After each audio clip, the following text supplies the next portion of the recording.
तर पाकिस्तान सोबतच्या युद्धविरामावर ओवैसींकडून प्रश्नचिन्ह उपस्थित करण्यात आले। असदुद्दीन ओवैसींनी केंद्र सरकारला 4 प्रश्न विचारले। डोनाल्ड ट्रम्प यांनी शस्त्रसंधीची घोषणा करण्याला आक्षेप त्यांनी घेतलाय। दहशतवादाविरोधात कारवाई सुरूच राहिली पाहिजे असं ओवैसींनी म्हटलेले। भारत आणि पाकिस्तानमधील युद्धविरामावरून एमआयएमचे प्रमुख असदुद्दीन ओवैसी यांनी सरकारला कोंडीत पकडले। त्यांनी सरकारला काही प्रश्न विचारले।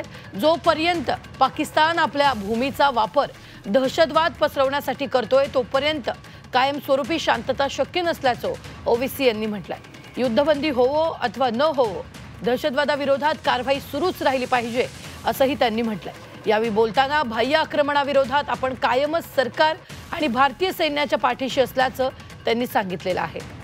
दरम्यान असदुद्दीन ओवैसी यांनी नेमकं काय प्रश्न विचारले पाहूयात ग्राफिकच्या माध्यमातून। 1. पंतप्रधान मोदी यांच्याऐवजी तयस्त्र राष्ट्राच्या अध्यक्षानं युद्धविरामाची घोषणा का केली?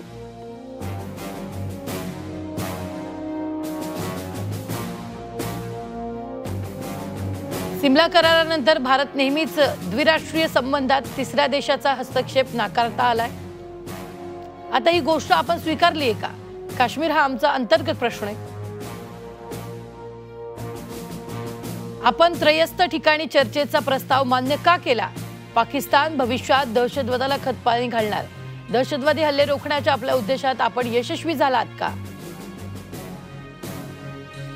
पाकला FATEच्या काळ्या यादीत टाकण्यासाठी आपली मोहीम सुरू झाली पाहिजे।